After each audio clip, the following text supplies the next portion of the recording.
com Deus. Mensagem bíblica com o pastor Zildo Nascimento.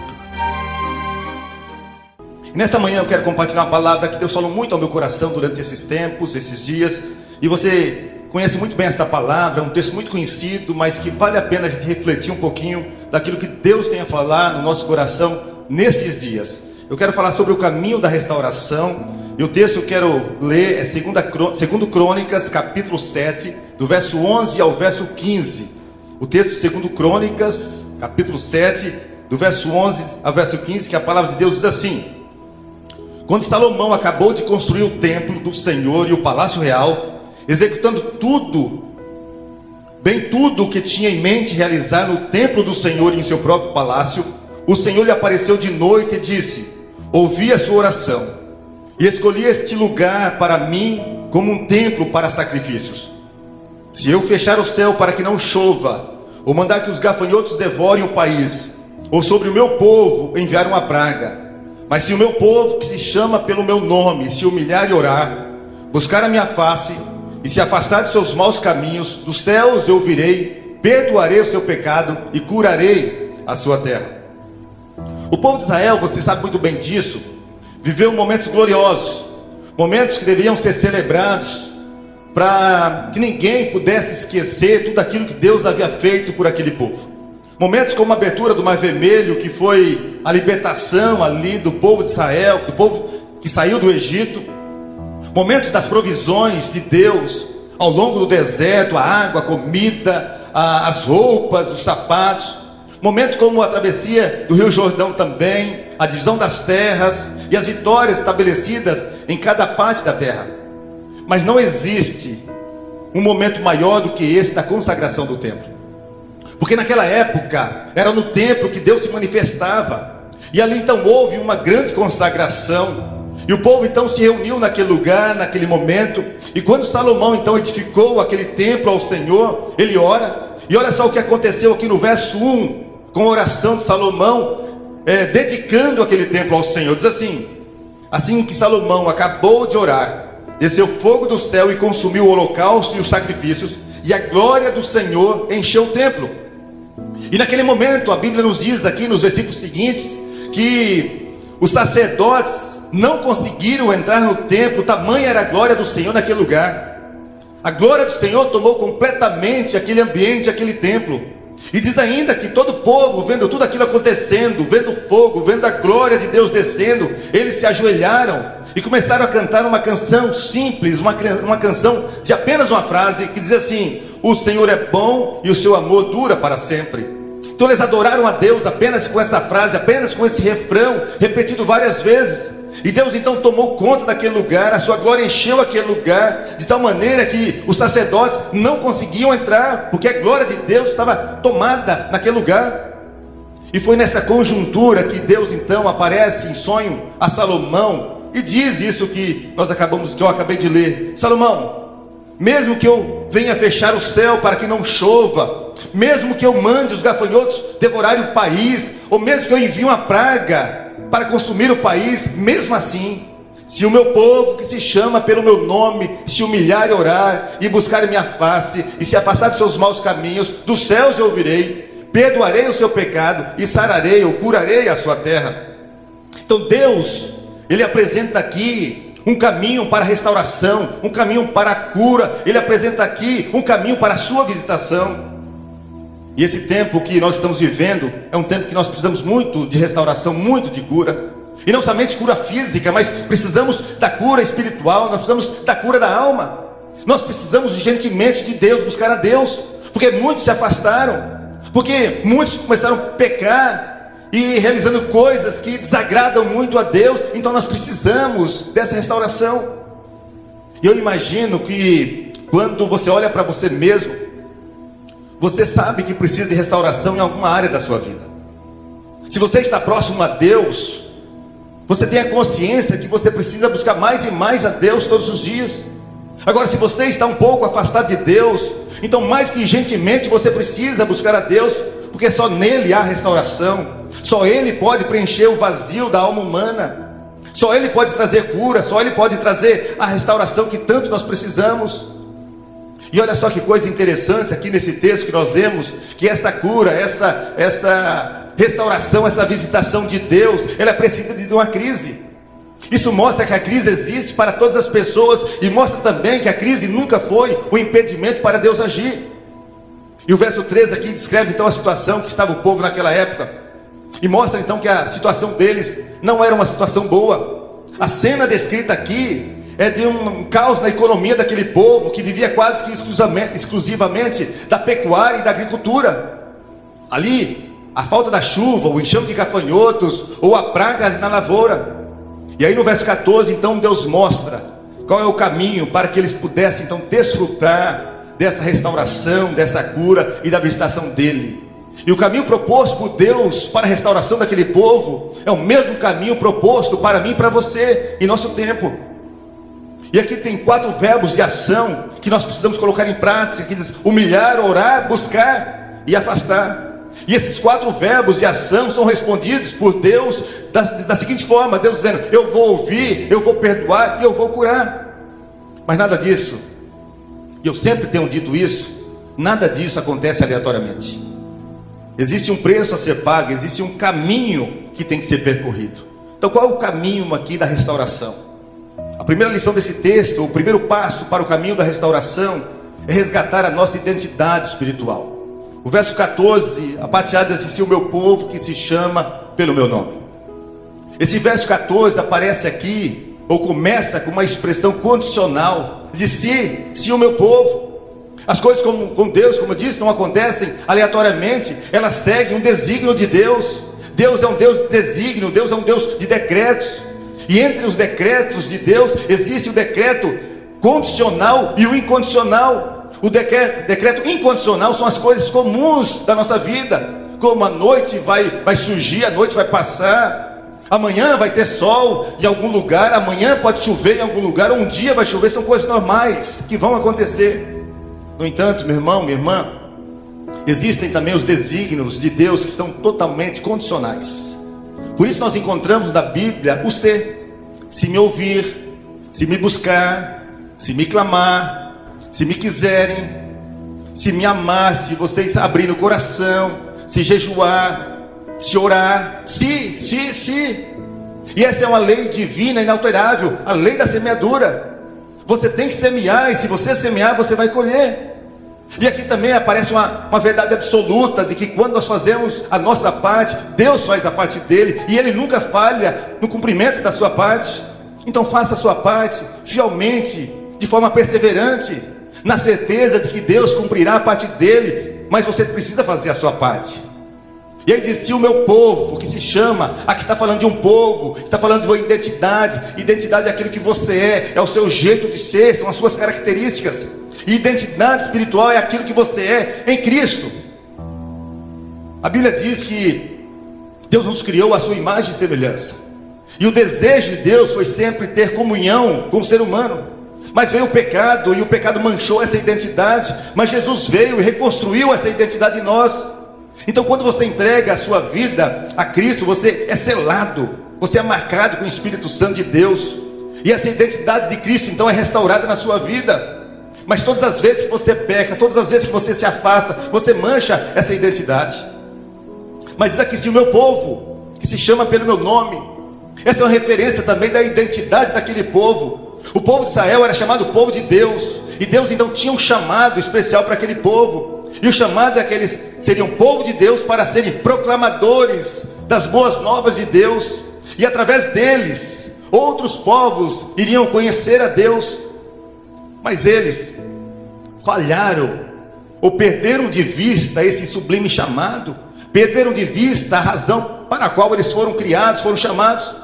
E quando nós perdemos de vista a razão pela qual nós fomos chamados, nós perdemos a identidade e vamos caminhando para o esfriamento espiritual. E isso, infelizmente, tem acontecido. O povo de Deus tem se esfriado.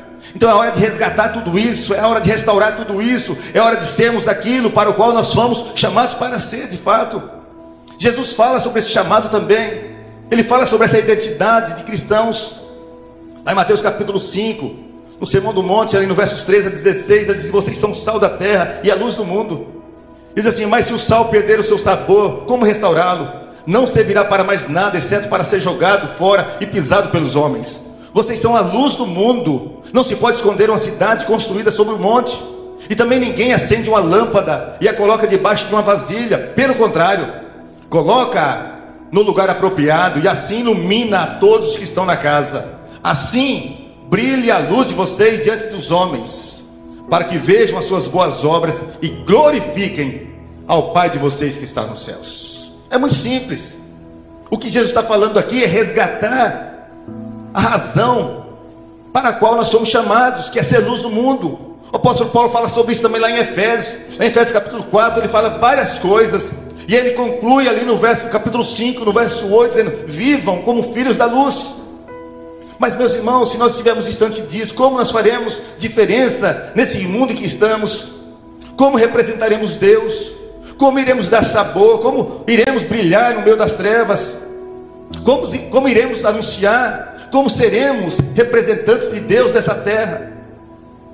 Restauração sem o resgate da identidade espiritual não existe. Somos sal para dar sabor. Mas se o sal não der sabor, a Bíblia diz que ele não presta para mais nada a não ser jogado fora. Porque em qualquer lugar que você estiver, qualquer coisa que você estiver fazendo, você precisa, como eu também preciso, deixar a marca de Cristo. E para deixar a marca de Cristo onde você estiver, somente resgatando essa identidade espiritual. Um episódio interessante sobre esse assunto lá em Atos capítulo 4. Pedro e João estão pregando, e eles foram presos em função disso. E aí no interrogatório, lá no Sinédrio, ali diz o verso 13: vendo a coragem de Pedro e João, e percebendo que eram homens comuns e sem instrução, ficaram admirados e reconheceram que eles haviam estado com Jesus. Porque eles haviam reconhecido que Pedro e João haviam estado com Jesus? E a resposta é muito simples, é muito básica. É porque Pedro e João estavam evidenciando na vida deles a imagem de Cristo. Eles brilhavam. E quando você anda com Cristo, você brilha. Mas quando você não anda com Cristo, você não brilha. Então o caminho da restauração que nós precisamos é resgatar a nossa identidade espiritual, ser aquilo para o qual nós somos chamados, que é ser luz nesse mundo. E essa é uma lição preciosa nesta manhã. Mas a segunda lição também desse texto, que o segundo passo no caminho da restauração é a dependência de Deus. É reconhecer que nós somos limitados e precisamos depender de Deus. O verso 14 ainda: se o meu povo, que se chama pelo meu nome, se humilhar.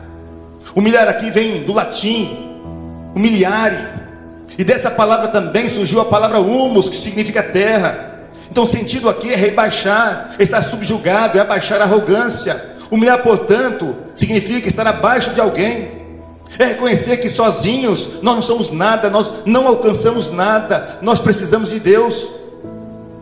E você sabe muito bem que algumas cabeçadas que você já deu na sua vida é porque em algum momento você quis ser independente de Deus. Assim acontece conosco. Achamos que nós podemos solucionar algumas situações, podemos vencer independentes de Deus. E a independência tem sido uma marca, uma característica comum no ser humano, e isso é muito ruim.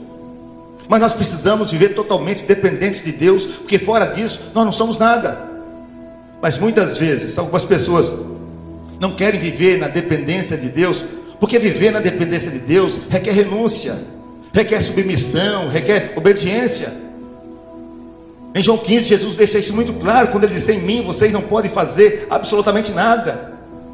Mas às vezes nós insistimos nessa caminhada e tomamos então decisões erradas na vida.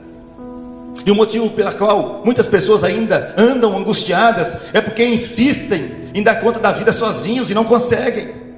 Nós precisamos fazer aquilo que o salmista fez no Salmo 33, que diz assim: dos céus olha o Senhor e vê toda a humanidade, do seu trono ele observa todos os habitantes da terra. Ele que forma o coração de todos que conhecem e tudo que fazem. Nenhum rei se salva pelo tamanho do seu exército, e nenhum guerreiro escapa por sua grande força. O cavalo é vã esperança de vitória, pois apesar da sua grande força é incapaz de salvar. Mas o Senhor protege aqueles que o temem, aqueles que firmam a esperança no seu amor. Então somos limitados, e precisamos então em tudo depender de Deus. Sem essa dependência não há restauração. Sabe, esse tempo que nós estamos vivendo é um tempo de oportunidades de aproximar de Deus, de depender dele em tudo. Nós podemos sair desse problema do coronavírus que nós estamos vivendo do jeito que entramos, mas podemos ou poderemos sair muito melhores, muito mais fortalecidos do que quando entramos.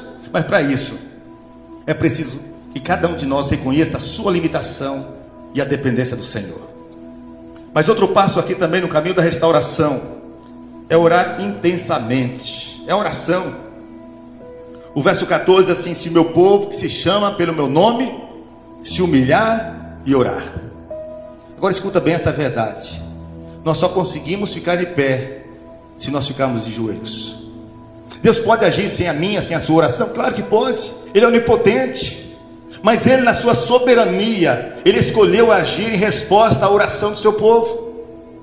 Agora presta atenção numa coisa: não há força mais poderosa nesta terra do que a oração. Por isso a palavra de Deus diz que a oração de um justificado pode muito em seus efeitos, porque pela oração situações humanamente remediáveis aconteceram.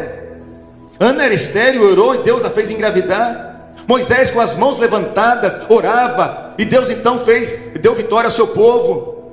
Daniel orou e Deus o livrou ali na cova dos leões. Josafá orou e Deus deu vitória ao seu povo. Jabes orou e Deus atendeu o seu pedido. A igreja orou e Pedro, de forma milagrosa, foi libertado da prisão. É isso que acontece, porque pela oração você é fortalecido, pela oração a igreja é fortalecida. Jesus deu um ensino muito claro sobre isso em Mateus 7. Diz: pedi e dá-se-vos-á, buscai e achareis, batei e abri-se-vos-á. Pois todo aquele que pede recebe, que busca encontra, e aquele que bate a porta lhe será aberta. E olha só o que Deus disse ainda a Salomão no verso 15 desse texto que nós lemos no início: de hoje em diante os meus olhos estarão abertos, os meus ouvidos atentos às orações feitas neste lugar. E este lugar é a sua casa, é onde você estiver. Sabe, meus irmãos, nós estamos vivendo um tempo de grande dificuldade, e essa dificuldade toda tem tornado as pessoas ansiosas, e essa ansiedade tem tirado a paz, tem tirado a tranquilidade, e em muitos tem tirado também a esperança. Então busque a Deus em oração, Deus quer te ouvir. É isso que a Bíblia diz também lá em Efésios capítulo 4: não andem ansiosos por coisa alguma, mas em tudo, pela oração e súplicas e com ação de graças, apresentem seus pedidos a Deus. Às vezes nós contamos para tanta gente nossos problemas, nossas questões, e não contamos para Deus, mas Deus quer ouvir a sua voz, a sua oração. E olha só o resultado de quando nós contamos nossos problemas para Deus. Esse texto de Efésios, no verso 7, diz assim: a paz de Deus, que excede todo o entendimento, guardará os seus corações, as suas mentes em Cristo Jesus. Você está conseguindo me entender como funciona? Então abra seu coração. É assim que a restauração vai acontecer na sua vida. Porque quando há intercessão na terra, os céus se movem. Quando nossos joelhos se dobram, o braço de Deus Todo-Poderoso age em nosso favor. Agora, você já imaginou o que vai acontecer se todos nós juntos começarmos a orar de verdade? Você já imaginou o impacto que nós podemos causar nesse tempo, em toda essa situação? A Bíblia diz que a oração de um justo pode muito em sua eficácia. Agora imagina a oração de todos nós juntos, unidos. Porque quando nós oramos, nós abrimos mão da nossa força e passamos a confiar então e depender da força de Deus. E Deus então começa a agir com as suas mãos, porque a oração de fato move as suas mãos. E quando você ora, Deus se move em seu favor, e as batalhas são vencidas, os vales são transformados e as vitórias são estabelecidas. Então esse é o caminho para a restauração, a oração intensa, sem cessar. Mas também outro passo aqui no caminho da restauração desse texto é buscar o provedor ao invés da provisão. O verso 14 ainda diz: se o meu povo, que se chama pelo meu nome, se humilhar e orar e buscar a minha face. Muitas pessoas acreditam que o simples fato de ir a um culto, a uma celebração, demonstra que é buscar a face de Deus. Mas pode não ser, porque Deus conhece o nosso coração. Deus sabe a real motivação que está dentro de nós quando nós vamos a uma celebração. A verdade é que existe uma grande diferença entre buscar a Deus e buscar a face de Deus. Porque buscar a Deus muitas vezes é buscar as suas bênçãos. Agora, buscar a face de Deus não é buscar as bênçãos de Deus, mas é buscar o abençoador, é buscar o provedor, aquele que pode prover. Buscar a face de Deus é buscar intimidade com o Senhor, é firmar um compromisso inquebrável com o Senhor, é saber que em muitos momentos nós temos que renunciar a muitas coisas. Mas hoje, infelizmente, a busca maior está naquilo que Deus pode dar, naquilo que Deus pode proporcionar, como se Deus fosse um supermercado de bênçãos. Está buscando a bênção e às vezes deixando o abençoador de lado. E por isso a oração do salmista, do Salmo 27 e também do Salmo 42, precisa ser a nossa oração. Salmo 27 diz assim: a teu respeito diz o meu coração, busque a minha face, a tua face, Senhor, buscarei. E o Salmo 42, o verso 1 diz assim: assim como a costa anseia por águas, assim a minha alma suspira por ti, ó Deus. Buscar a face de Deus aqui na interpretação do salmista era buscar com intensidade a presença do Senhor. E essa deve ser a minha busca, essa deve ser também a sua busca. Eu não sei se você sabe, mas a costa é um animalzinho que anseia por águas, por algumas razões. Uma delas é porque ela tem muita sede, e a outra é porque na água também ela se banha, e ali ela espanta um pouco os predadores dela. E ela tem um olfato privilegiado, porque ela sente o cheiro de águas a quilômetros de distância. E ela também é capaz de perceber a existência de um lençol d'água metros abaixo da superfície. Assim o salmista então compara o seu desejo de estar com Deus como essa costa. Assim também deve ser o nosso, o meu e o seu desejo, porque Deus quer andar conosco muito mais do que dar uma bênção pontual. Ele quer um relacionamento com cada um de nós. Agora presta atenção naquilo que eu vou te falar. É preciso que cada um de nós seja parte de uma geração transformada, restaurada por Deus e pela sua palavra. Nós precisamos ser uma geração que não se entregue aos prazeres do pecado, uma geração que tenha um compromisso radical com o Senhor, uma geração que não entra na forma do mundo, uma geração que tem os seus valores, os valores de Deus sólidos em suas vidas, uma geração totalmente comprometida com Deus, porque só assim nós teremos de fato vitória. É muito importante nós sairmos dessa situação de crise, e vamos sair no nome de Jesus, eu creio nisso. Mas se nós sairmos do jeito que nós entramos, nós teremos poucos resultados. Nós precisamos sair restaurados, curados também. E quando nós buscamos a face de Deus na individualidade, nós somos abençoados. Mas quando nós buscamos a face de Deus na coletividade, o resultado é a presença gloriosa e manifesta de Deus na nossa vida, na nossa igreja, no nosso povo. Você vê aqui no texto, Salomão ora, o povo canta, e Deus se manifesta de tal maneira, como eu disse no início, que a glória encheu aquele templo, e a glória foi tão forte, tão evidente, que os sacerdotes não conseguiam entrar. Já imaginou isso acontecendo entre nós? Então busque o provedor, em vez de buscar apenas as bênçãos. Como diz o profeta Oséias, no capítulo 10, é tempo de buscar o Senhor, até que Ele venha, e chova a justiça sobre nós. Se nós fizermos isso, a restauração acontecerá, e a visitação de Deus acontecerá na nossa vida. Mas também outro passo aqui no caminho da restauração, é abandonar todo tipo de pecado. O verso 14, o final dele diz assim: se afastar dos seus maus caminhos. Afastar dos maus caminhos é deixar o mal e voltar-se completamente para Deus, em obediência, é refazer o caminho. Outra tradução diz assim, que se converterem dos seus maus caminhos, o sentido é o mesmo, é converter, a mudar de direção. E quando o povo então abandona os seus pecados, a visitação de Deus acontece, a glória de Deus é manifestada, a presença de Deus é percebida, e o avivamento de fato acontece. Agora existem pessoas que fazem as outras partes, humilham, oram, buscam a face de Deus, mas não abandonam os seus maus caminhos, os seus pecados, continuam no mesmo pecado, no mesmo erro. Fica como no tempo dos juízes, o povo se arrependia, orava, Deus atendia, Deus libertava, depois o povo voltava às velhas práticas do pecado. Por isso o profeta Joel se indignou de comportamento, ele diz assim: rasguem o coração, lá em Joel 2, rasguem o coração e não as vestes, voltem para o Senhor, o seu Deus, pois Ele é misericordioso e compassivo, muito paciente e cheio de amor. Arrepende-se e não envia desgraça. Agora não há restauração sem abandono dos maus caminhos. Não adianta querer ser muito espiritual se esconder algum tipo de pecado. E por isso que a Bíblia diz lá em Provérbios: quem esconde seus pecados jamais prosperará, mas quem confessa e abandona alcança a misericórdia do Senhor. Nos Salmos nós vemos também Davi, quando ele pecou, e depois ele escreve o Salmo 32 também, assim: enquanto eu escondia os meus pecados, meu corpo definhava de tanto gemer. Então saiba que a restauração acontece quando nós abandonamos os maus caminhos, os pecados. Uma coisa muito clara que você precisa entender sobre a restauração é que a restauração não é um movimento ao serviço, mas é um movimento a ser. Não é fazer mais, mas é ser alguém com Deus. Porque antes de nos mover ao serviço do reino, é preciso então ser restaurado.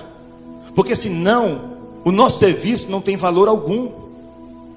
Você vê isso nos grandes avivamentos. Os grandes avivamentos, por exemplo, da história, aconteceram porque o povo se quebrantou, se humilhou, orou, buscou a face de Deus, se afastaram dos seus maus caminhos. Então houve ali uma busca verdadeira a Deus, e não houve apenas uma religiosidade ou uma atividade religiosa. As restaurações sempre aconteceram quando o povo buscava a Deus. Você vê isso em toda a história. E uma coisa extraordinária acontecia, é que toda a busca por Deus modificava a sociedade, e a sociedade então era impactada pela palavra de Deus e pela sua manifestação. E em todos os avivamentos houve a presença manifesta de Deus, com milagres, com maravilhas, com coisas extraordinárias. Mas acima de tudo havia salvação. Milhares de pessoas eram salvas, e essas pessoas eram mudadas, e a mudança na vida dessas pessoas também mudava a sociedade.